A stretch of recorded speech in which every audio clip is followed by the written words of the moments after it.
بسم اللہ الرحمن الرحیم۔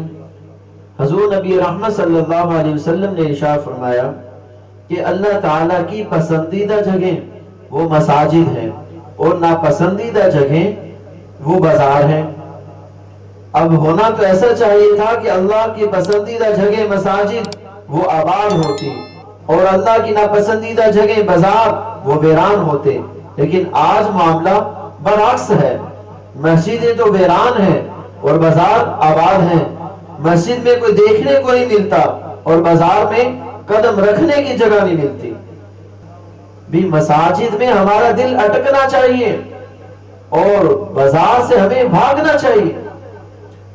تو مساجد جس طرح سے اللہ تعالیٰ کی پسندیدہ جگہ ہیں، اسی طرح مساجد کی صفائی وہ بھی اللہ تعالیٰ کا پسندیدہ عمل ہے۔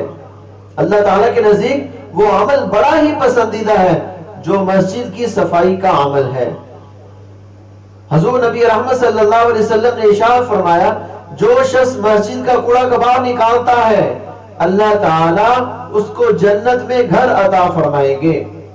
اتنا بڑا عمل کہ مسجد کی صفائی، مسجد سے دھاگے کا اٹھا دینا، مسجد سے بال کا اٹھا دینا، مسجد سے کاغذ کا اٹھا دینا، مسجد سے مٹی کا نکال دینا، اتنا بڑا عمل کہ اللہ تعالیٰ جنت میں گھر عطا فرمائیں گے۔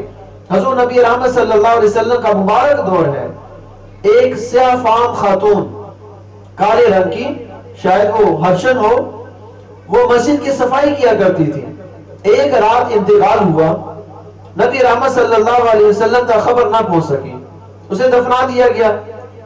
صبح کو جب نبی رحمت صلی اللہ علیہ وسلم کو پتا چلا کہ اس خاتون کا انتقال ہو گیا ہے جو مسجد کی صفائی کیا کرتی تھی، تو صحابہ اکرام رضوان اللہ تعالی اجمعین سے فرمایا کہ آپ نے مجھے کیوں نہیں خبر کی، آپ نے مجھے کیوں نہیں بتلایا کہ اس خاتون کا انتقال ہو گیا۔ آپ صلی اللہ علیہ وسلم نے فرمایا مجھے اس کی قبر پر لے چلو۔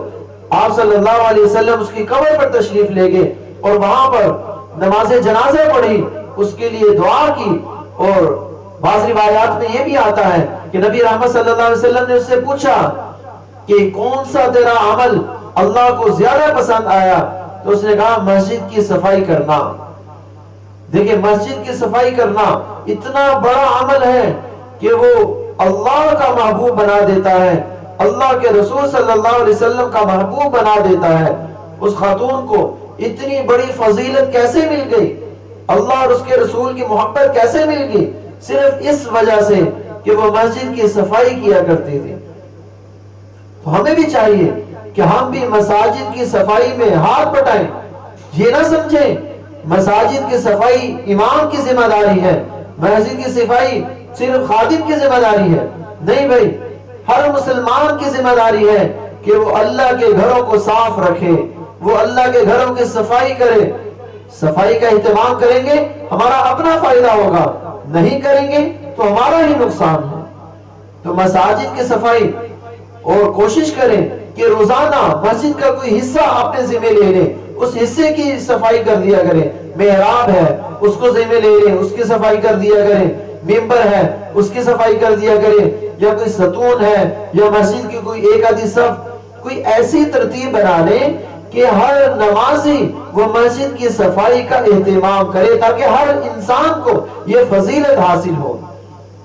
اگر روزانہ وقت نہ نکل سکے تو ہفتے میں کم از کم ایک مرتبہ کوئی ایک گھنٹہ ضرور نکال لیا جائے کہ مسجد کی صفائی کا اہتمام کیا جائے۔ اگر یہ بھی نہیں ہو سکتا تو ہمارے استاد محترم مولانا احمد عمر صاحب حافظہ اللہ تعالی نے ہمیں بڑی زبردست چیز بتلائی تھی۔ فرماتے تھے کہ بھئی آپ جس جگہ پر بیٹھ کر نماز پڑھ رہے ہو بس اسی جگہ کو دیکھ لو کہ آپ کے سامنے اگر کوئی دھاگا پڑا ہوا نظر آ گیا آپ اس کو اٹھا لیں، اگر کوئی بال پڑا ہوا نظر آ گیا اس کو اٹھا لیں، کوئی کاغذ پڑا ہوا نظر آ گیا اس کو اٹھا لیں۔ کوئی بھی چیز ہے جو مسجد میں نہیں ہونی چاہیے وہ اگر نظر آ رہی ہے، صفائی سے تعلق رکھتی ہے، اسے اٹھا لیں، آپ اپنے پاس رکھ لیں، بعد میں باہر پھینک دیں۔ تو یہ کیا ہے، اگر ہر انسان، ہر نمازی صرف اپنی ہی جگہ کی صفائی کا اہتمام کرے تو ساری مسجد کی صفائی الحمدللہ اچھے طریقے سے ہو سکتی ہے۔ لیکن یہ کس وقت ہوگا؟ جب ہمارے اندر احساس پیدا ہوگا کہ یہ ہماری ذمہ داری ہے.